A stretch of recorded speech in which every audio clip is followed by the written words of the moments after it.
¿Han revisado el material de la guía? Sí, señor. ¿Cómo les ha ido con eso? ¿Alguna duda, alguna inquietud respecto a ese material? Pues a mí me ha ido bien. Lo estoy realizando por ahora. ¿No ves algunas preguntas difíciles, algo complicado de entender todavía? Pues todavía no. Listo. Entonces, para el resto de ustedes, de pronto que no me están participando, quiero creer que les ha ido igual de bien que a Cristian. Les voy a compartir las guías. Ustedes pueden ver aquí está la guía uno y esta de aquí es la guía 2. ¿Pueden mirar mi pantalla? Sí, profe, yo lo veo. Vale, perfecto. Entonces, les muestro. De la guía uno tiene un objetivo en particular que, pues en el caso de esta guía, que es la de educación ambiental, es hablar del tema que nos quedaba faltando de ecosistemas. El segundo periodo, ¿cuál fue el tema que vimos?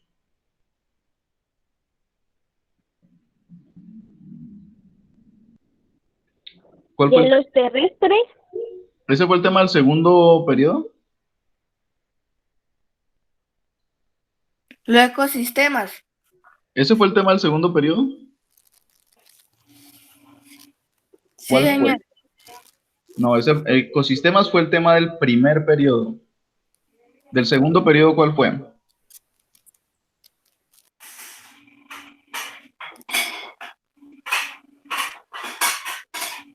¿Ya no se acuerdan? En el segundo periodo hablábamos de ecosistemas marinos, de ecosistemas de río, de lagos, de lagunas. ¿Y esos qué tipos de ecosistemas son? acuáticos y terrestres. Acuáticos. Ojo, acuáticos. Ese fue el tema del segundo periodo. El de este tercer periodo es ecosistemas terrestres. Entonces, yo aquí les doy una información muy breve de los diferentes ecosistemas terrestres que existen en el mundo. Aquí hay solamente unos cuantos representantes. Les comento que aquí cometí un error yo en este ecosistema de páramo. Cometí un error y es que en África y en Nueva Guinea no hay páramos. Los páramos son única y exclusivamente de aquí, de Latinoamérica, de América del Sur. ¿Listo? Solamente los encontramos aquí, para que lo tengan presente.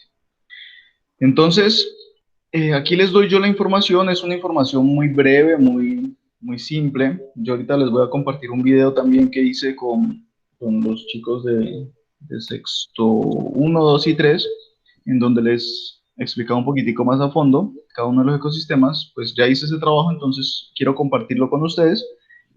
No lo voy a hablar demasiado. Lo que sí les voy a explicar es cuál es la actividad.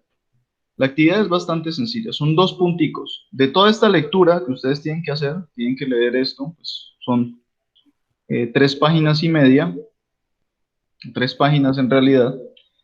De esas 3 páginas que tienen que leer, tienen que hacer estos dos punticos. Primero, realizar un dibujo para cada uno de los ecosistemas, es decir, ¿cuántos ecosistemas se nombran aquí? Pues se nombra 1, 2, 3, 4, 5, 6, 7, 8 y 9. Se nombran 9 ecosistemas terrestres.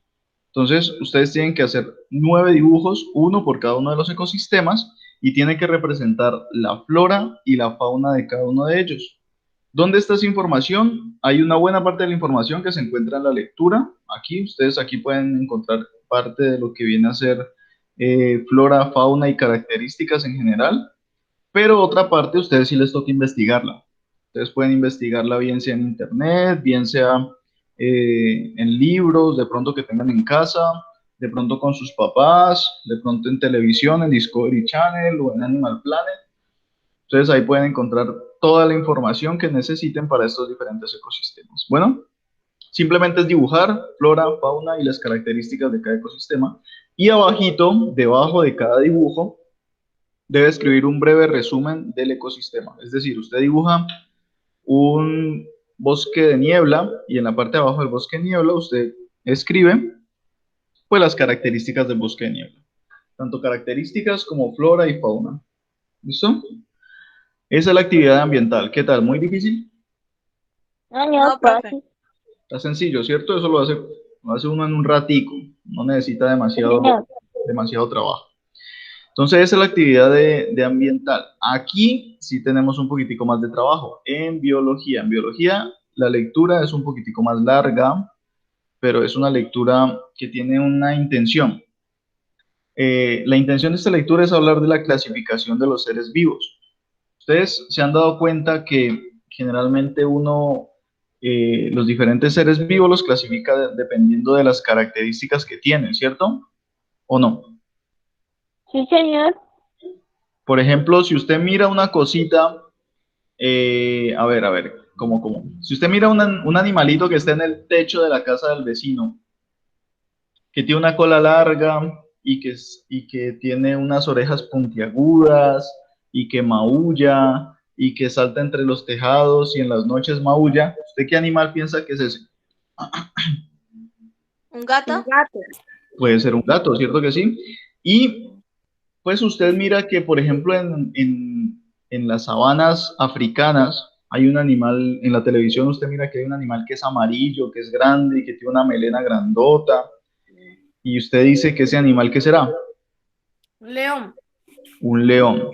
Listo. ¿Será que los gatos que viven en la casa de su vecino o en el techo de la casa de su vecino, será que tienen alguna relación con los leones? Sí. Señor. Sí, porque los dos son felinos. Muy bien. Los dos son felinos. Aunque los gatos sean chiquiticos y usted los pueda acariciar y los pueda tener lo más de lindos, y a un león usted no lo puede acariciar y no lo pueda tener en casa porque se lo come, los dos son felinos y los dos tienen características muy similares entre ellos. Usted los mira y se parecen, o sea, un león es como un gato grandote o un gato es como un león chiquitico. Bueno, que no tienen la melena, pero sí son muy parecidos, ¿cierto? O les doy otro ejemplo. Un perro que usted tiene en su casita y lo tiene ahí, le da comidita todos los días y los fines de semana lo saca a pasear. ¿Será que tiene alguna relación con esos lobos que uno ve en las películas y que están en los bosques y que son grandotes y grises y que cazan venados y que cazan ciervos? ¿Será que tienen alguna relación? Sí, señor. Claro que sí. Uno se da cuenta por las características que tienen. Un lobo tiene características que son de caninos. Los caninos son todo este tipo de grupos que son animales similares pues entre sí, como los lobos, los perros y etcétera. ¿Listo? Entonces, a lo largo de la historia, se han propuesto diferentes formas de clasificar a los seres vivos. ¿Listo? Eh, ¿Por qué es importante esto? Pues es importante porque conforme el hombre fue avanzando en las etapas de la historia, tuvo la necesidad de clasificar los objetos dependiendo de diferentes características. Dependiendo, por ejemplo, si las plantas que usted mira a su alrededor, esas plantas son venenosas o se pueden comer, o sirven para medicina, o sirven para tinturar la ropa, o la utilidad que se les da, ¿cierto? Es necesario clasificar para poder tener como un orden de las cosas que yo puedo utilizar. Entonces, a lo largo de la sí, ajá. Entonces, a lo largo de la historia, pues se han propuesto diferentes modelos de clasificación. En esta parte de la lectura se habla un poquitico de los diferentes modelos de la clasificación de los seres vivos. Dice que la primera fue de Aristóteles. Y dice que Aristóteles proponía una clasificación que estuvo vigente por muchos años.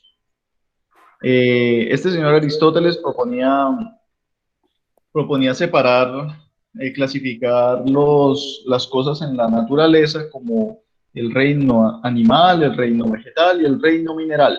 Entonces, en el animal van todos los animales, en el vegetal van todas las plantas y en el mineral van todas las piedras. Entonces, esa era la propuesta del hombre. Y eso ocurrió en el 384 antes de Cristo. O sea, eso fue hace muchísimo tiempo. ¿Por aquí están preguntando algo? A ver. Hola, Jason. Bueno, después apareció, mucho más adelante, apareció un señor que se llamaba Carlos Linneo. Carlos Linneo hace una propuesta diferente, lo que hace es que le da clasifica de forma jerárquica a los seres vivos dependiendo de las características físicas que tengan. Es decir, por ejemplo, aquí vemos un ejemplo. ¿Esto de qué será? Esta cosita que está aquí, ¿de qué será? ¿De qué animal será? Una libélula. Una libélula. ¿Y esto que está acá? De un, de un águila. De un águila. Listo, perfecto. Tenemos dos tipos de alas diferentes, ¿cierto? Entonces, dependiendo de las características que tuvieran, uno las podía clasificar por diferentes cosas. Uno podría clasificar a los seres vivos, los animales que tienen alas y los animales que no tienen alas, ¿cierto? Señor, sí, señor. Claro, pero pues resulta que las alas de las aves, de las águilas, por ejemplo, son muy diferentes a las alas de las libélulas, o son parecidas, Son muy diferentes. son muy Son diferentes. diferentes. Las águilas tienen huesos, ¿cierto? Aquí en las alas Sí, tienen señor. huesos, pero aquí hay huesos, No. ahí no hay huesos. No, no, Entonces, no. estas dos cosas, aunque sirven para lo mismo, aunque las alas le sirven a la libélula para volar y al águila para volar, no puede decirse que estos animales se puedan clasificar de la misma manera, porque pues estas son alas de un vertebrado, o sea, de un animal que tiene huesos, y estas son las alas de un invertebrado, es decir, los animales que no tienen huesos. Entonces, pues eso fue un sistema de clasificación posterior. Y aquí tenemos un sistema de clasificación mucho más moderno que tiene que ver con las homologías, que es lo que proponía el señor Charles Darwin. Bueno, en realidad no lo proponía, no proponía el sistema de clasificación ese señor, sino pues que los animales tenemos ancestros en común entre nosotros. Entonces aquí tenemos dos tipos de patas como tal. ¿Esta de qué será? De un murciélago. De un murciélago. ¿Y esta pata de qué animal será? De un pingüino. Un pez. De un pez, dice usted. No, esta no puede ser la pata de un pez. De un pingüino. No, tampoco, porque las patas de los pingüinos tienen garritas. Este puede ser la pata de un delfín. Delfín. Ajá. Bueno, en realidad se parece más a la de una morsa o, o a Un pez. o a la de una foquita. No, de un pez no, porque los peces no tienen la piel así en las aletas. Los peces tienen membranas con espinas. Quedan los pies. Entonces resulta que, pues que aunque estas dos cositas sirven para cosas diferentes, por ejemplo, el ala de un murciélago, ¿para qué le sirve? Para volar. Muy bien. ¿Y la aleta de un delfín, para qué le sirve? Para nadar. Aunque sirven para cosas diferentes, resulta que estos animalitos, estos vertebrados, tienen un ancestro común que utilizaban esas extremidades, pues, para desplazarse simplemente. ¿Por qué se sabe esto? Pues porque aquí en la aleta de un delfín hay huesos. Y aquí en la ala de un murciélago también hay huesos. Entonces uno más o menos se da cuenta por eso. Entonces los modelos de clasificación han ido cambiando a lo largo del tiempo. Cada uno de los modelos de clasificación tenía unas características diferentes. En la actualidad, el modelo de clasificación nosotros lo llevamos teniendo en cuenta las características evolutivas de los grupos, o sea, qué tan cercanos son unos grupos con otros. ¿Listo?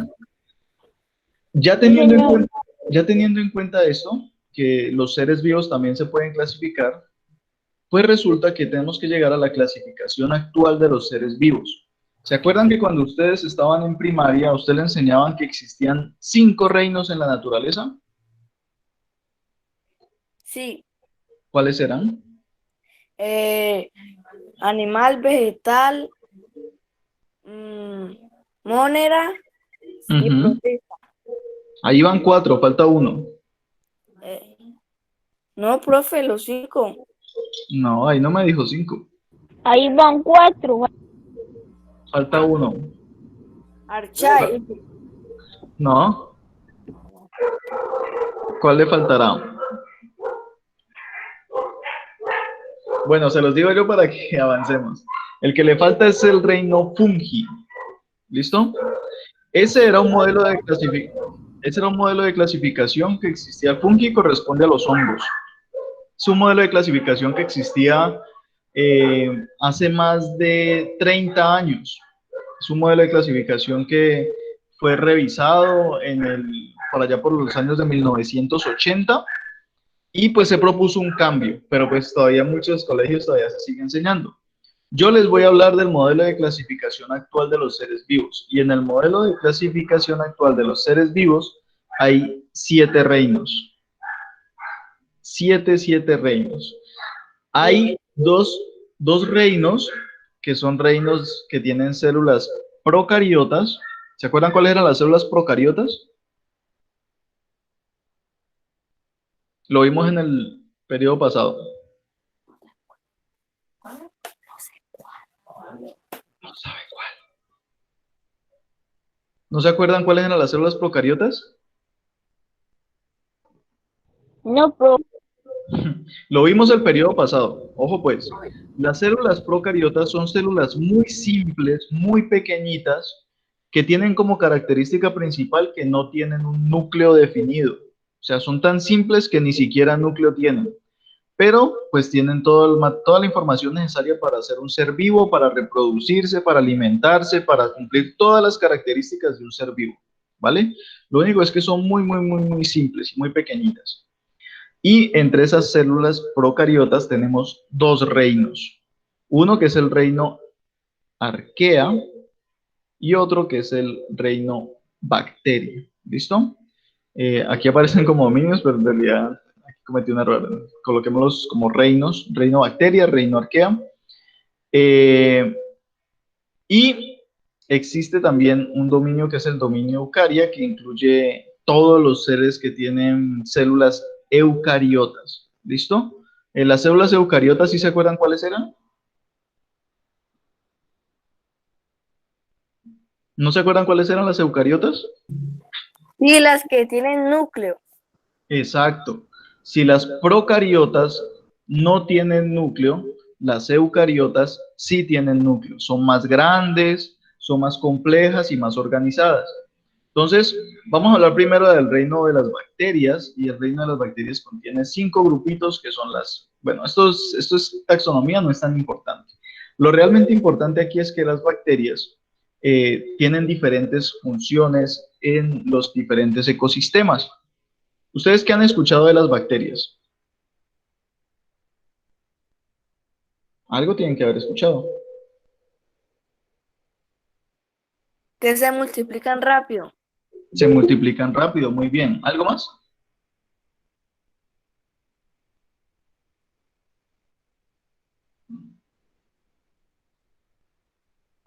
¿Algo más que hayan escuchado de las bacterias?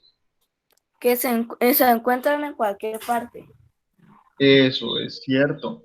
Las bacterias son unos organismos vivos que se multiplican muy rápidamente y que crecen prácticamente en cualquier tipo de medio. De hecho, si ustedes miran en su manito seguramente hay cientos de miles de bacterias creciendo y alimentándose actualmente de su sudor o de Pero cualquier... no se ven, profesor, ¿sí o no? No se ven. ¿Por qué no se ven? Ah, yo no sé, profe.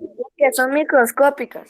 Porque son microscópicas. La única forma de que usted vea una bacteria es que usted tenga un aparatico que se llama Microscopio. microscopio. Donde se ven estrellas. Exacto, el microscopio. Ahí es donde ustedes, con ese aparatico, sí pueden ver ustedes las bacterias. Bueno, les comento, características particulares de estos, hay unas pocas bacterias que pueden causar enfermedades. Hay unas cuantas que pueden causar enfermedades, pero la gran mayoría de las bacterias no lo hacen. La gran mayoría de las bacterias son unas bacterias pacíficas que se la pasan por ahí tratando de vivir su vida, comer lo que se encuentran a la mano y crecer, simplemente pasarla chévere. Y hay un grupo de bacterias que son estas que aparecen aquí, las cianobacterias, que incluso cumplen una función muy importante en el planeta Tierra. Y es que estas cianobacterias se encuentran en el mar, crecen en el mar, y a ellas, pues ellas hacen la fotosíntesis. Y son tantas bacterias, tantas haciendo la fotosíntesis, que en el mar es donde se produce la mayor cantidad de oxígeno del planeta Tierra. Y lo producen las cianobacterias. No lo producen ni las plantas, ni los bosques, ni el Amazonas, nada. Las que más producen oxígeno en el planeta Tierra son estas bacterias. ¿Qué les parece? Bien, profe. Chévere, ¿no? Y ustedes ni las conocían ni les ponen cuidado a esas pobres bacterias. Entonces, hay de todo. Hay bacterias que pueden utilizarse en la industria, por ejemplo, ustedes comen yogur, ¿cierto? ¿O no comen yogur? ¿Sí? Exacto. Señor. Para poder ustedes consumir el yogur, tiene que haber bacterias lácticas, que son bacterias que descomponen la leche, y a partir de esa leche descompuesta es que se produce y se genera el yogur. Entonces, el yogur lo tenemos gracias a una bacteria que se alimenta de la leche. En fin, hay una gran cantidad de utilidades que tienen las bacterias, algunas causan enfermedades y hay unas cuantas que nos proveen el oxígeno para poder seguir respirando y viviendo en este mundo.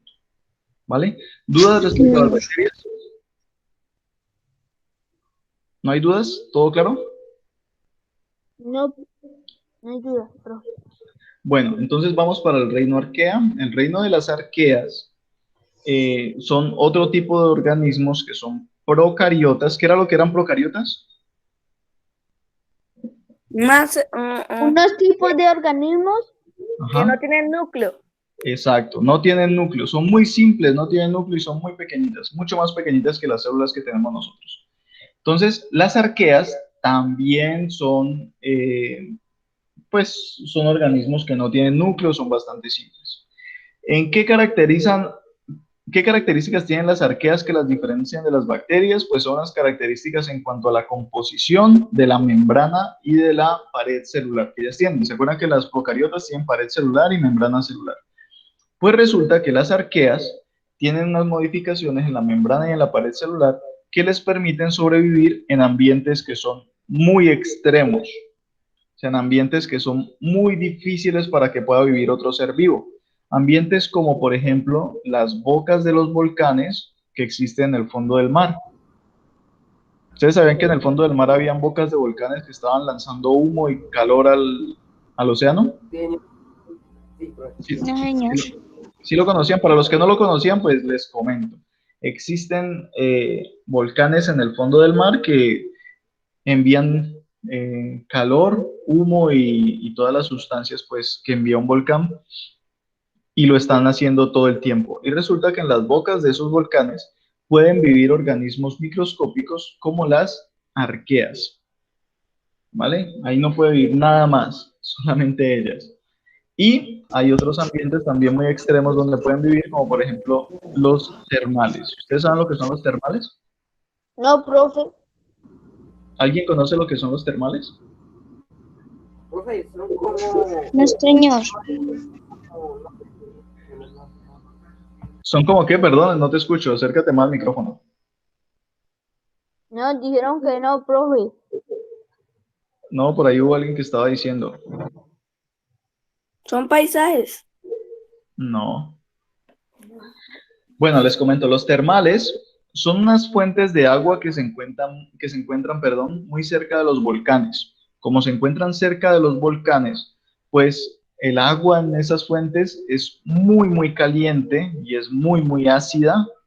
Entonces, en ese tipo de sitios, usted no va a encontrar peces, no va a encontrar plantas, porque no van a poder sobrevivir ahí.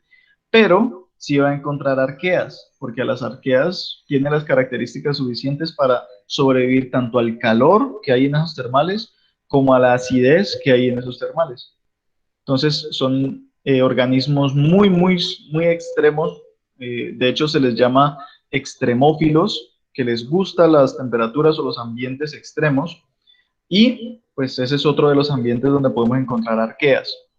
Y, por ejemplo, en el interior de nuestro estómago, ¿cómo son las características en nuestro estómago? ¿Alguno de ustedes sabe? ¿Qué utiliza? ¿Qué utilizamos nosotros para digerir a nuestros alimentos después de que nos los hemos metido por la boca y están ya en nuestro estómago? Unos tubitos, creo. Unos tubitos. Nosotros Sí. después de que nosotros comemos, el alimento Está que llega... la rinde. ¿Cómo? No, no, profe, no. Después de que nosotros comemos el alimento que llega al estómago, ahí nosotros le agregamos unas cosas que son sustancias ácidas. Se les llaman jugos gástricos. Y los jugos gástricos pues son unas sustancias muy ácidas que pues degradan un poco la comida para que nosotros la podamos digerir. ¿Listo? Pues resulta que en el estómago, aun cuando existen esas sustancias muy ácidas que le estamos agregando a la comida y que puede descomponer totalmente la comida, ahí también podemos encontrar arqueas y ellas crecen ahí sin ningún problema y se alimentan de lo que nosotros comemos y viven lo más de felices ahí. ¿Listo? Sí, Entonces, que lo señor. tengan en cuenta. ¿Qué diferencias tienen las arqueas respecto a las bacterias? Pues una de las grandes diferencias, ya les dije a ustedes, la membrana y la pared celular son diferentes y les permiten vivir en ambientes muy extremos. Pero hay otra característica que también es muy importante y es que las arqueas, hasta el momento no se conocen arqueas que puedan causar enfermedades. Mientras que en las bacterias, sí hay bacterias que pueden causar enfermedades en los seres humanos y en otros organismos. ¿Listo? Ah, sí, señor. Listo, las arqueas tienen esas características. Bueno, y con eso damos por terminado esta guía de biología y aquí queda la actividad. La actividad son 3 preguntas. La primera es, bueno, aquí les explico un poquitico en contexto que las primeras poblaciones humanas pues necesitaban hacer una clasificación de los seres vivos que se encontraban a su alrededor.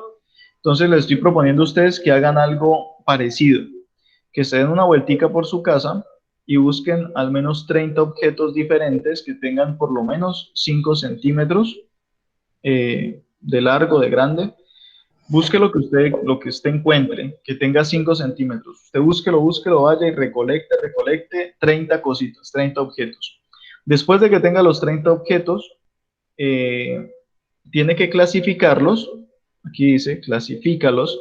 Usted los clasifica de la forma que usted quiera. Si usted quiere clasificarlos por la forma que tienen, por el color, por el olor, por el sabor, lo que usted quiera, usted los clasifica y forma conjuntos de objetos. ¿Listo? Conjunticos. Por ejemplo, yo me fui por mi casa y encontré un borrador, encontré una memoria USB, encontré una Ah, tabla, profe. encontré un corta uñas y los tengo, listo. Aquí tengo mis 30 objetos. ¿Cómo los puedo clasificar? Pues resulta que la memoria USB es de plástico y la tapa también que me encontré también es de plástico. Entonces puedo decir que esas dos van a un conjunto y porque están compuestas de lo mismo. Que el corta uñas es de metal y me encontré también, por ejemplo, una moneda. La moneda también es de metal, ¿sí o no? Sí, señor. Entonces las podemos clasificar en otro grupo diferente. Y así, ustedes van clasificando según lo que ustedes quieran. Profesor, ¿y puede también un reloj? Lo que usted quiera. Lo Ah, importante para ok. mí es que usted clasifique. Lo importante es que usted haga la clasificación según lo que usted considere, le tome una fotografía, la fotografía pues debe enviarla con su trabajo y debe explicar cuáles son los grupos que se parecen más entre sí, de los grupos que usted clasificó, lo que usted hizo en la clasificación y por qué se parecen esos grupitos. Y tiene que explicar cuál fue el criterio que utilizó para clasificar los objetos y por qué utilizó ese criterio. Por ejemplo, yo aquí utilicé el criterio de qué están hechos. Si estas cosas están hechas del mismo material, pues yo los puedo clasificar. Usted puede tomar una decisión diferente. No, yo los clasifico por el color que tienen. O no, yo los clasifico por la forma. O no, yo los clasifico según el sabor. No sé, usted decide qué clasificación le da. Es su decisión. ¿Y por qué utilicé el criterio? Sí, y usted me tiene que decir por qué los clasificó de esa manera.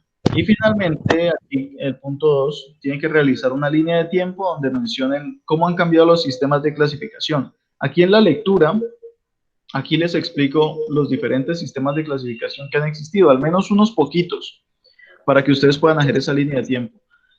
Recuerden que una línea de tiempo es una línea donde usted coloca entre las fechas más antiguas, las características más antiguas y las personas más antiguas y va colocando por fechas hasta lo más actual, desde lo más antiguo hasta lo más moderno, hasta la Ajá. clasificación más actual. Y usted va colocando las características en cada una de las fechas. Ojo, que ya estoy recibiendo líneas de tiempo que son completamente diferentes a los que le estoy pidiendo. Aquí les pido una línea de tiempo de las formas de clasificar los seres vivos. Y hay gente que me está enviando, no sé, yo creo que lo buscó en internet y buscó una línea de tiempo en internet y la copió y la pegó simplemente. Me están enviando líneas de tiempo de la química, líneas de tiempo del ser humano, líneas del tiempo de la historia de la vida en el planeta Tierra, líneas de tiempo de todo tipo, pero menos la línea de tiempo que les pedí. Unos cuantos sí me la han enviado, pero otros simplemente han buscado en internet línea de tiempo y han copiado y pegado eso. Y esa no es la idea. Aquí está toda la información. Aquí. Simplemente es leer, comprender lo que se está leyendo y colocarlo en esa línea de tiempo. No es complicado. Sí. Y por último, tienen que realizar un mapa conceptual de los organismos procariotas donde explique las características de los reinos bacteria y arquea. Y mencionar también los sitios donde usted cree que pueden encontrarse esos grupos. Nada más. Eso es todo para la guía 1. En estos reinos. ¿Listo? Sí, señor. En sus sueños pueden encontrarlos. Y vamos para la guía físico-química, que esta ya es un poquitico más, pues, más sencilla en realidad. Aquí ya vamos a entrar a un tema nuevo, que es el tema de la física. Y la física, pues, es una ciencia que se encarga de estudiar los fenómenos que ocurren en el universo. En el universo ocurren diferentes tipos de fenómenos y la física, pues, en las diferentes ramas que tiene, se encarga de estudiarlos. Existen 3 grandes ramas de la física. Aquí se mencionan las 3. La física clásica, que se encarga de todos los fenómenos que ocurren en una relatividad a una velocidad muy pequeña. Por ejemplo,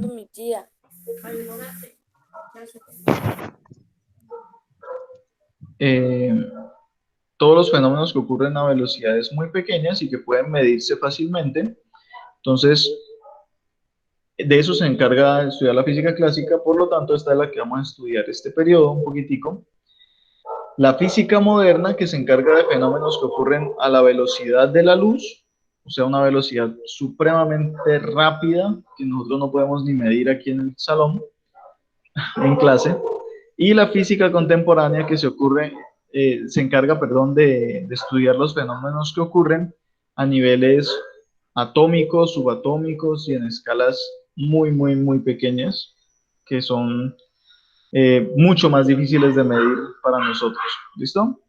Entonces, yo aquí les explico cada una de las ramas de la física clásica, cada una de qué se encarga de estudiar. Lo único que ustedes tienen que hacer es darle una leída a esto. La mecánica clásica dice que estudia el movimiento. Entonces, si la mecánica clásica se encarga de estudiar el movimiento, todo aquello que se mueva puede ser estudiado por la mecánica clásica. Electricidad y magnetismo, estudia los fenómenos eléctricos y magnéticos. Por ejemplo, un ejemplo de un fenómeno... Bombillo. Exacto, muy bien. Deme otro ejemplo. Una lámpara de la calle. También, O del parque. otro ejemplo. ¿Qué más? ¿Qué tienen ustedes? ¿Alguno de ustedes está conectado por teléfono celular? Sí, señor. Yo. Perfecto. Listo, listo. ¿Será que el teléfono celular funciona por arte de magia o qué? No, profe. Entonces, ¿qué necesita de teléfono para poder funcionar? Cargar. Cargar. ¿Y eso con qué lo carga usted? ¿Con Con un rezos? cargador. No, con un cargador. ¿Y el cargador a dónde lo conecta? A la A un energía. enchufle. Ah, ¿y el enchufe que le entrega a su teléfono celular? Energía. Eléctrica, electricidad. Energía. Ah, Ya. ya ve, prácticamente todo lo que utilizamos, de hecho, en este momento usted y yo estamos hablando gracias a que hay fenómenos eléctricos que permiten que usted y yo nos comuniquemos. Sí, señor. Porque antes no había eso. Entonces, para que lo tengan en cuenta, esto es lo que estudia la física en la electricidad. La óptica estudia todas las propiedades de la luz. ¿Listo? Todo lo que se puede hacer con la luz. Ustedes de pronto... en este momento, por ejemplo, de pronto están mirando la pantalla de su teléfono celular. ¿Ustedes por qué creen que pueden mirar la pantalla de su teléfono celular?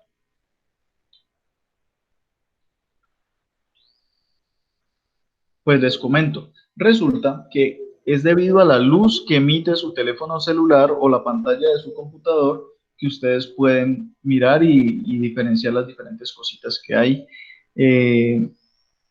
pues en la pantalla de su equipo. Si estuviéramos totalmente oscuras y no existiera ni un rayito de luz en su casa o en mi habitación en este momento, yo no tendría ninguna posibilidad de mirar absolutamente nada, porque es la luz la que nos permite ver cositas. ¿Listo? Entonces todo lo que esté relacionado con la luz lo estudia la óptica. La mecánica de fluidos es la mecánica que se encarga, o sea, es una rama de la física que se encarga de estudiar el movimiento que existe entre los diferentes fluidos y las características de los fluidos. ¿Qué será un fluido? ¿Alguien sabe? ¿Escuchan esto?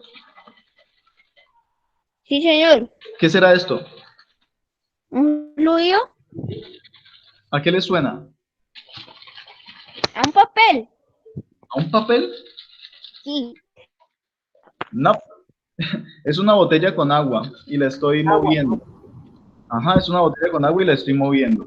Es por ese movimiento de la botella de agua que el fluido que está dentro, que es el agua, se mueve de un lado para otro. ¿Listo? Entonces la mecánica se encarga de estudiar cómo se mueven los diferentes fluidos. ¿Será que el agua se mueve de la misma manera que se mueve la miel? No, profe, no. ¿Será que la miel y el agua se mueven de la misma manera que se mueve el aceite para motos? No. ¿O el No. aceite, o el aceite de cocina? No. Se mueven de formas diferentes, ¿cierto? Sí, Y señor. todos esos son fluidos. Les doy otro ejemplo de fluido. Por ejemplo, el aire que está dentro de su habitación es un gas, ¿cierto? Sí, Pero profe. eso también es un fluido porque también se mueve y fluye a lo largo, a través de la atmósfera y a través de su casa. Y es un fluido. Si usted coge y está haciendo un asado en su casa, está asando ahí sus, no sé, costillitas de puerco, o está asando carnecita, o está asando una mazorca, el aroma, el olor de esas sustancias se despide desde la sustancia que usted está asando y se mueve y fluye por todo el ambiente, cosa que usted está en el otro lado, lejos del asador, y aún así el fluido del aroma de la comida llega hasta su nariz, ¿sí o no? Y usted huele que, uy, esa carne tan rica que se está asando allá. Entonces, ajá, huele rico, esa es la vaina. Entonces, esa es la mecánica del fluido, se encarga de estudiar cómo se mueven las cosas y los fluidos, perdón, cómo se mueven los fluidos y de qué manera lo hacen, simplemente. Sí, señor. Y la termodinámica, que se encarga del estudio del calor y la temperatura. ¿Listo? Entonces, esto es muy, muy, muy sencillo. Aquí la idea es simplemente que ustedes conozcan un poquitico de las ramas de la física y las preguntas son dos preguntitas, o sea, le estoy pidiendo casi nada. Esto es una hoja de lectura y a partir de una hoja de lectura les hago dos preguntas. Si ustedes no entregan es porque son demasiado vagos, hermanos. Entonces vamos a ver cuál es esa preguntita. La primera es, realice un mapa conceptual donde explique las tres divisiones de la física y las diferentes ramas de la física clásica. Pues ustedes leen esta hojita y en esta hojita y le dicen cuáles son esas tres grandes ramas, tres divisiones de la física. Y si ustedes leen un poquitico más abajo, le dicen cuáles son las ramas de la física clásica. Simplemente ustedes leer y comprender lo que están leyendo. Y finalmente dice, realice para cada una de las ramas de la física clásica. Ay, perdón, aquí se me faltó una cosita. Era realice un dibujo para cada una de las ramas de la física clásica con el cual explique cuál cree usted que es el campo de acción o el estudio de dicha rama. Aquí me disculpo, se me fue, ven, yo lo pasé por alto. Es realice un dibujo. ¿Dónde?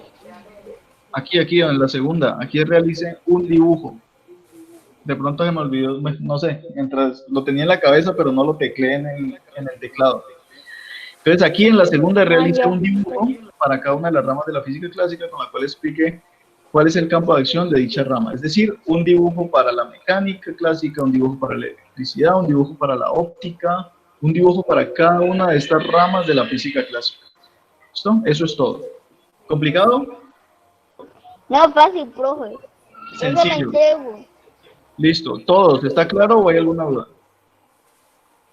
No. Claro, profe. Yo no tengo Listo, dudas. perfecto. Cerramos esta entonces y vamos a la guía 2, que es la que les envié el día de ayer.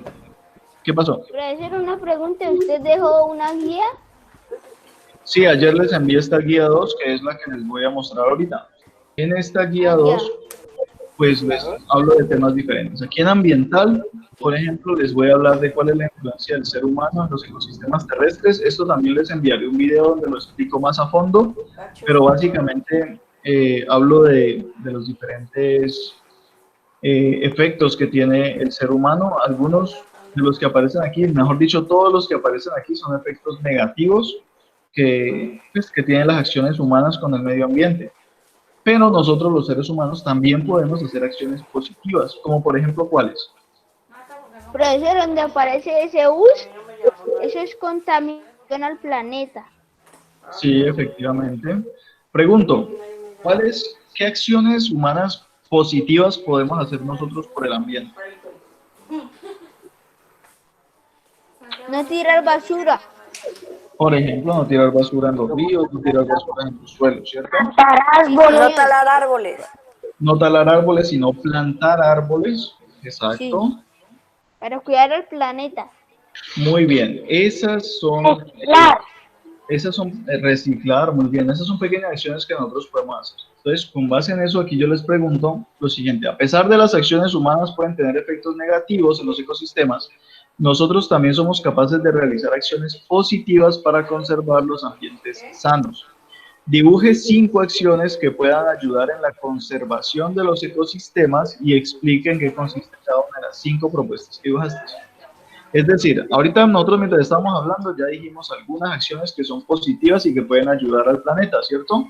La idea es que usted los dibuje. La idea es que usted los dibuje y explique en qué consiste cada una de las propuestas que usted hace. Eso es todo en el punto 1. 5 acciones. En el punto 2, ¿qué tipo de impactos ambientales ocurren en tu comunidad o tú conoces que ocurran en tu país? ¿Cuáles de los ecosistemas mencionados en la guía 1 crees que se ven más afectados por eso? Es decir, aquí tenemos diferentes impactos ambientales: la deforestación, la extracción de productos no maderables, la introducción de especies foráneas, la contaminación como tal. La idea es que ustedes mencionen algunos de los impactos que ocurren dentro de tu comunidad, o sea, dentro de tu barrio, y que además de eso expliques cuáles de los ecosistemas de la guía 1 cree usted que se ven más afectados por este tipo de impactos ambientales. ¿Listo? Ok. Sí, señor. Bueno, esa es la actividad, esa es la actividad de la guía 2. Y acá en el punto 3, este puntico corresponde al quiz 1 de ambiental, o sea que usted lo tiene que marcar como quiz. Usted cuando me lo envíe me dice: profesor, este es el quiz 1.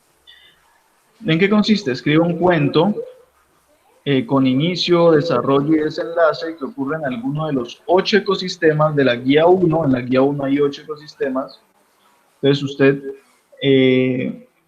simplemente escribe un cuento que ocurra en alguno de esos ecosistemas. Tiene que mencionar características de la flora y de la fauna de este ecosistema. Profesor, una pregunta. Ajá, espérate que termino de explicar. Déjame terminar de explicar y ya me preguntas. Después de que mencione características de flora y fauna, además de eso, en su cuento tiene que ocurrir alguno de los impactos ambientales presentados en esta guía. Es decir, alguna de estas cosas tiene que pasar en su ecosistema. Y proponer una solución a este problema. Además de eso, tiene que hacer un dibujo de su historia. ¿Qué tal esto? ¿Complicado?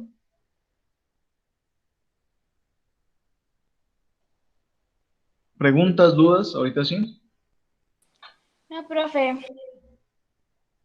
Bueno. ¿No Pero tenían no dudas? puedes Profe, Ajá. pero ese cuento ya no lo íbamos hecho. Ah, sí, ustedes hicieron cuento de ecosistemas terrestres. No sé. No sé. Profesor, Y, una pregunta. ¿Uno puede coger cualquiera de los que aparecen en la guía 1? sí, cualquier ecosistema. Usted tiene que elegir uno de esos y ahí va a ocurrir su cuento. es donde va a ocurrir su historia. Y tiene que Listo, presentar profe. una de estas situaciones, la tiene que presentar también como situación de problema y también debes darle solución Allá. a ese problema. Es eso. ¿Eso ya lo habían hecho? No, profe, eso No, apenas lo profe, colocaron. Ah, bueno, ya ve que no lo habían hecho. el ecosistema lo habían hecho, pero que tienen que escogerlo Ujú. y simplemente investigar del tema y creo que hasta hacer una maqueta. Efectivamente, ese de la maqueta, eso fue el periodo 2, es el periodo 3, es diferente. Sí. Entonces, Ajá, sí. vamos a el siguiente punto, que es la parte de biología, y en biología vamos a seguir viendo la clasificación de los seres vivos, y para clasificación ahorita ya vamos a empezar a ver todos los organismos que tienen células eucariotas. ¿Listo? Sí, profe. Entonces, ¿cuáles eran las células eucariotas?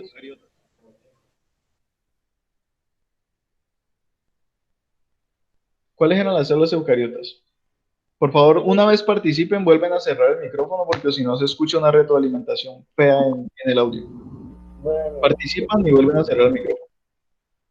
¿Cuáles eran las células eucariotas? Lo acabamos de hablar hace... ¿qué? Las que tienen núcleo. Muy bien, eso lo acabamos de decir hace 15 minutos. Las que tienen núcleo, o sea que todos los organismos vivos que vamos a ver a partir de ahora tienen núcleo verdadero. Espero que ustedes en su cuaderno estén anotando todas las cositas que vamos diciendo aquí en la videoconferencia.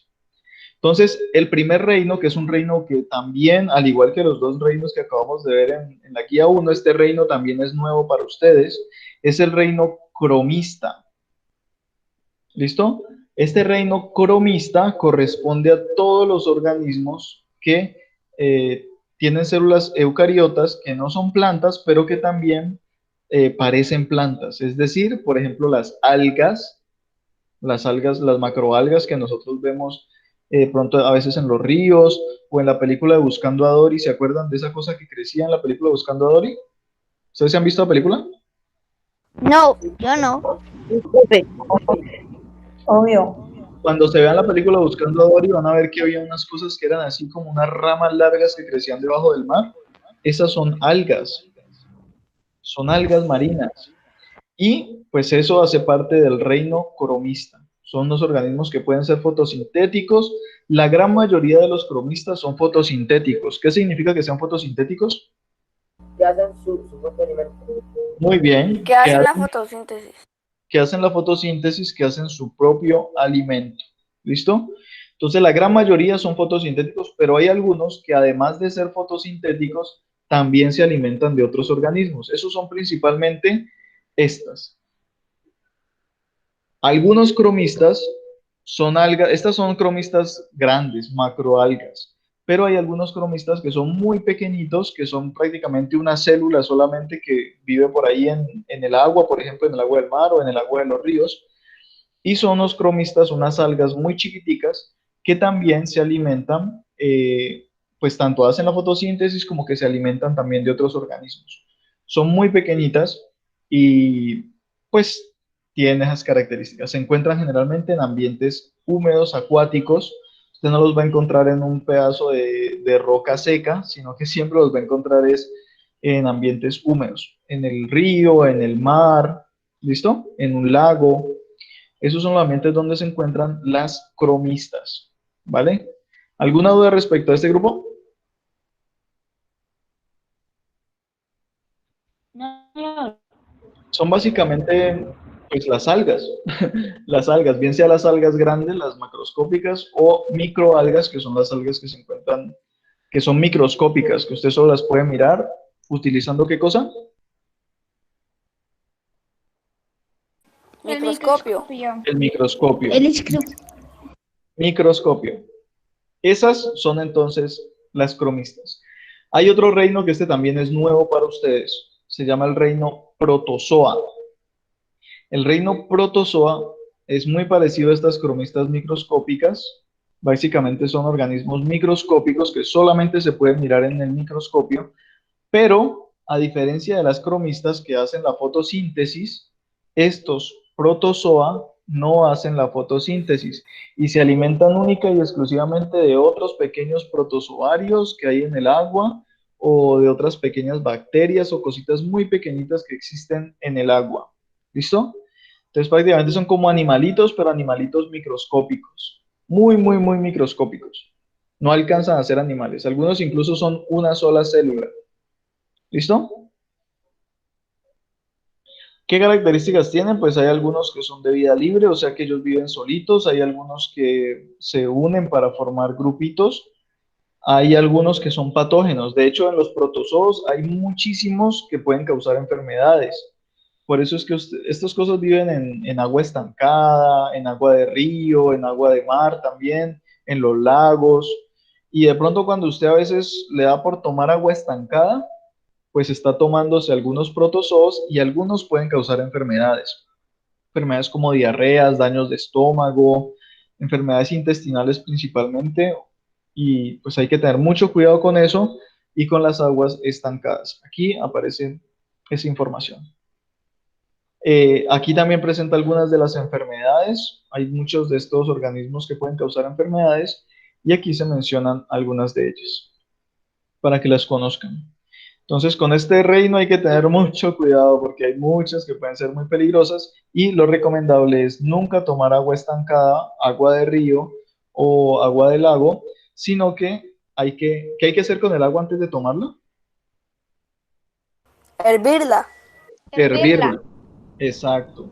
Cuando usted hierve el agua, se muere este protozoario y usted ya se la puede tomar y no hay ningún problema. No se va a enfermar.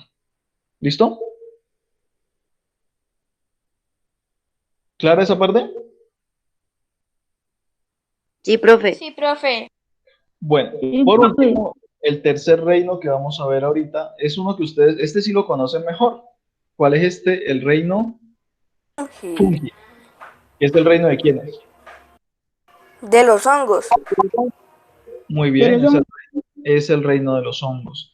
De los hongos, ¿qué se puede decir? Los hongos, a diferencia de las plantas, los hongos nunca hacen la fotosíntesis. Ningún hongo puede hacer la fotosíntesis. Por eso, usted no puede decir que un hongo es una planta.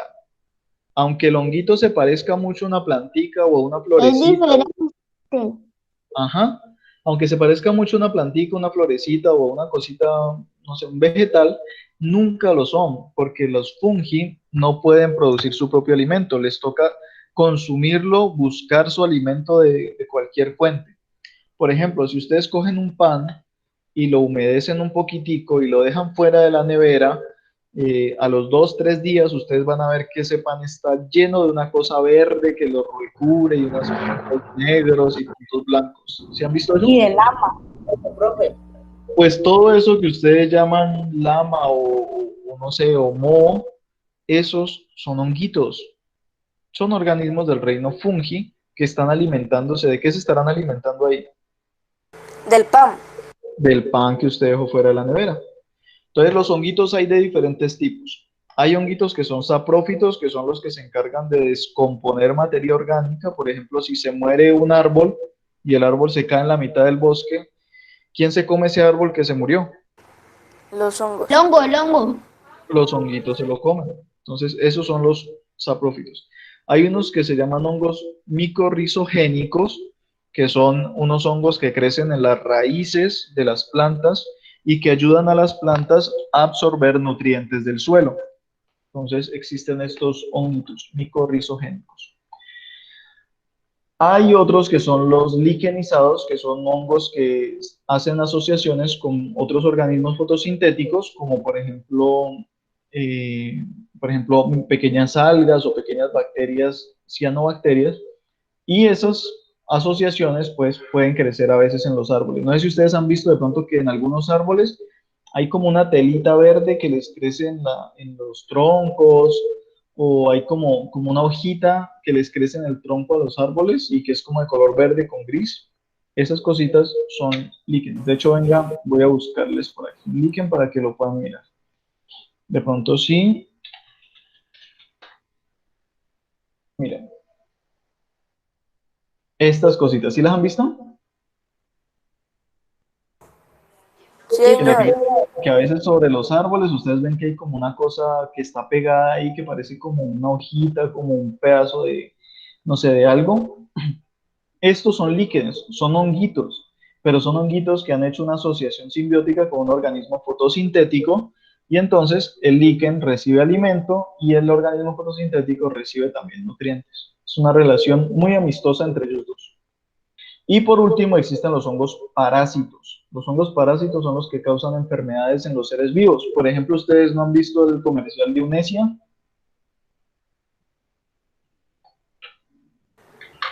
Sí. Sí. Efectivamente, ese hongo que crece en las uñas es un hongo parásito que puede causar daño en las uñas de las personas. Hay hongos como por ejemplo el que produce el pie de atleta. ¿Han escuchado el pie de atleta? No lo escuché bien. ¿Han escuchado el pie de atleta? ¿Cómo, profe? Pie de atleta, ¿has escuchado el pie de atleta? Sí, señor. Ese también es producido por un No, tipo de... profe, no. Bueno, eso es una enfermedad que ocurre en los pies a las personas que sudan mucho, que hacen mucho ejercicio, que andan descalzos en la casa y es que les sale como unas, pues no sé, como unas laceraciones, como unas bolitas en el pie y esos son honguitos que están creciendo ahí. Entonces, eso tenerlo también en cuenta. Aquí les muestro algunas características también, la importancia de algunos hongos en la industria y que algunos hongos son tóxicos y pueden causar enfermedades o pueden causar, si usted se come un hongo El tóxico, profesor. si usted se come un hongo tóxico, pues se puede incluso hasta morir. Entonces ahí está la información. ¿Listo? Profesor. Lo escucho. Estoy en Vale. las clases. ¿Cómo? Vale. Entonces, vamos al siguiente, que ya es la actividad. En la actividad sencilla, realice un mapa conceptual donde explique las Clase características. con el profesor Sergio. La actividad es bastante sencilla, simplemente tiene que hacer un mapa, en el punto 1 tiene que hacer un mapa conceptual donde explique las características del reino cromista, protozoa y fungi. La información pues aquí está. Y usted hace su mapita conceptual y coloca las diferentes características. Además, tiene que hacer dibujitos donde represente cada uno de los tres reinos. En el punto 2, piensa en un sitio que tú conozcas, piensa en los sitios que tú conoces, en qué lugares podrías encontrar cromistas, protozoos y fungis. Menciona al menos 3 lugares por cada reino y realiza un dibujo. ¿Dónde cree usted que podría encontrar cada uno de esos organismos en la naturaleza, en los sitios que usted conoce? Y tercero este es el quiz 1. Usted tiene que marcarlo como quiz 1 cuando lo presente. Y es que en un octavo de cartulina o en una hoja de blog, si usted quiere también, realice un collage donde ponga de forma separada los representantes de cada uno de los 5 reinos que hemos visto hasta el momento. ¿Cuáles son los 5 reinos? Arquea, bacterias, cromistas, protozoa y fungi. Tiene usted que buscar representantes de cada uno de esos reinos. Si usted quiere, los busca en internet, si quiere, los busca en revistas o donde usted quiera, o si quiere, los dibuja. Entonces los dibuja en una hojita, los recorta y los pega en un collage y hace un collage donde los separe. En una parte coloca los del reino arquea, en otra parte los de las bacterias, en otra los de los cromistas, en otra los protozoos y en otra los fungis. ¿Listo? Y puede representar tanto al organismo como al lugar donde lo pueda encontrar y pues también la utilidad la puede dibujar o la puede pegar ahí en ese collage. ¿Qué es un collage? Es una técnica artística que consiste en pegar distintas imágenes sobre un lienzo o un papel. Eso es un collage. ¿Lo han visto en artística? Sí, profe. Sí, profe. Listo. Ese es el quiz. Este es el quiz 1. ¿Qué les parece el quiz? ¿Muy difícil? No, profe. No. Ok, entonces ya los que lo pierden son los que los que no lo entregan prácticamente. Y finalmente vamos con físico-química. Una de las ramas de la física clásica se llama la electricidad y electrostática. Y aquí vamos a hablar de los circuitos eléctricos. Aquí les explico básicamente qué son los circuitos eléctricos. ¿Ustedes han escuchado de circuitos eléctricos? No, profe. ¿No? Vale, un circuito eléctrico es, por así decirlo, una organización de diferentes elementos que pueden hacer que ocurra un evento eléctrico como tal. Por ejemplo, cuando usted coge y va y prende el interruptor en la cocina de su casa y se prende la luz, eso ocurre porque se ha cerrado un circuito eléctrico. ¿Cómo es ese circuito? Pues hay un lugar donde se genera la electricidad, ¿listo? Hay un cable que conduce la electricidad, entonces la electricidad sale de aquí, del sitio donde está almacenada, se dirige por el cable, eh, llega hasta un fusible, que es como un espacio en donde eh, puede proteger el circuito eléctrico en el caso de que haya una sobrecarga. Llega hasta un interruptor. En el interruptor, pues usted puede prender o apagar, por ejemplo, en este caso sería una lucecita. Hay más casos, por ejemplo, puede ser un circuito eléctrico, puede ser su televisor, un circuito eléctrico puede ser su radio, puede ser incluso su propio teléfono celular. Ahí hay un circuito eléctrico, porque la energía sale desde la batería y recorre todo el teléfono, hace funcionar todo el teléfono y llega hasta el sitio donde está funcionando el teléfono, y una vez ha cumplido la función, para lo que sea que lo utilicemos, sigue por ese cable conductor y vuelve otra vez a la batería hasta un sitio donde se descarga. ¿Listo? Eso es un circuito eléctrico. ¿Inquietudes, dudas? Señor, no señor. ¿Lo entendiste de pronto? No, profe. ¿Lo entendiste de la persona que nunca había escuchado de circuitos? Sí, profe. Vale, perfecto. Entonces, eso es un circuito eléctrico. Sí, profe. Resulta que hay algunos símbolos que se utilizan para demarcar cosas en un circuito eléctrico. Por ejemplo, los cables se representan con líneas. Un interruptor se representa con esta formita como de palita abierta. Una pila se representa con una línea atravesada grande y una línea atravesada pequeña que continúa. Una batería se representa así, una bombilla es una bolita con una X, un amperímetro una A, un voltímetro una B, condensador dos rayitas. Mejor dicho, todas estas son cositas que se pueden utilizar en un circuito eléctrico, ¿vale? Y estos son los símbolos. Nosotros, pues, para efectos de la clase, prácticamente vamos a utilizar solamente estos que están aquí. Y de pronto resistencias, no más que eso. ¿Listo? Entonces, vamos a conductividad. Conductividad, ¿qué es? Resulta que la electricidad puede moverse a través de algunas sustancias, pero no se puede mover a través de otras. Entonces hay sustancias que son conductoras de la electricidad, otras que son aislantes de la electricidad y hay unas que son semiconductoras. Los conductores son, por ejemplo, los metales. ¿Listo? ¿Quién es el que prende el micrófono? Bueno, los conductores son, por ejemplo, los metales. Los metales conducen la electricidad fácilmente, sin ningún problema. Y los aislantes son materiales como la madera, la cerámica, el vidrio, el plástico, la tela también. Son materiales que no conducen la corriente eléctrica. Y los semiconductores son algunas sustancias que conducen la electricidad, pero de forma controlada, por así decirlo. O sea, no la conducen totalmente como los metales. Estos semiconductores se encuentran principalmente en los circuitos electrónicos de los chips y los microchips. ¿Qué son los chips? Pues esas cositas que están dentro de nuestro teléfono celular o de nuestro computador y que permiten que se procese la información. Entonces, esas cositas están hechas de semiconductores. Para terminar aquí, pues les comento que la actividad es que deben recorrer su casa y ubicar al menos 5 circuitos eléctricos de su casa. Ya les dije algunos, les comenté que, por ejemplo, el circuito eléctrico que corresponde a la bombilla y al interruptor de su casa. Y tiene que dibujarlos en su cuaderno. ¿Listo? O sea, dibuje el circuito eléctrico de lo de su casa, de pronto circuitos eléctricos, por ejemplo, en su teléfono celular, etcétera, etcétera, etcétera. Usted decide cuáles circuitos dibujar. Y aquí está el quiz. El quiz también me lo tienen que marcar como quiz 1 de físico-química.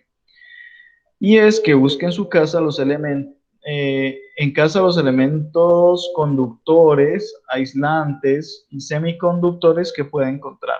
Busquen en su casa esos elementos. y que no estén conectados a corriente, ¿no? Para que no se vayan a electrocutar. Tiene que clasificarlos. ¿Cómo así clasificarlos? Decirme cuáles son los conductores, cuáles son los semiconductores y cuáles podrán ser los aislantes. Y después de que los clasifique y los, obviamente tiene que escribirme ahí cuáles son, cuál es cuál, debe enviarme una foto de ellos clasificados. ¿Listo? Eso es todo. ¿Qué tal este quiz? ¿Difícil? Profesor, profe, no. profesor, disculpe. Martina me...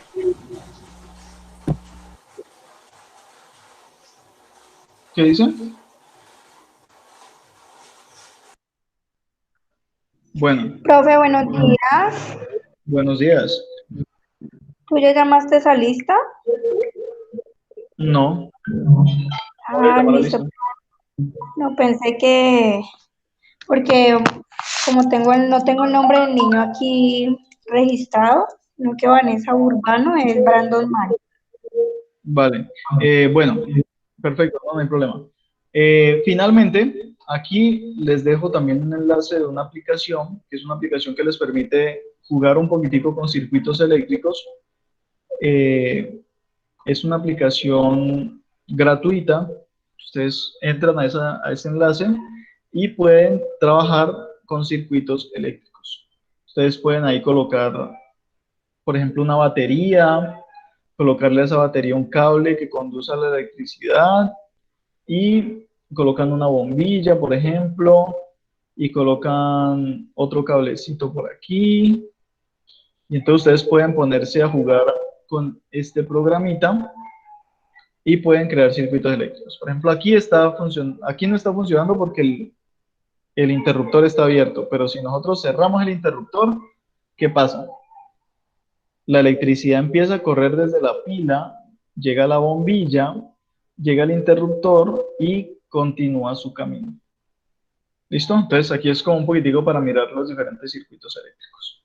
Ustedes pueden meterse ahí y jugar todo lo que quieran. Hay diferentes cositas que ustedes le pueden meter a ese, pues a ese jueguito. ¿Listo? Bueno, muchachos, eso es todo lo que quería presentarles para el día de hoy. ¿Dudas, preguntas, inquietudes? No, señor. No, profe. Todo claro. Bueno,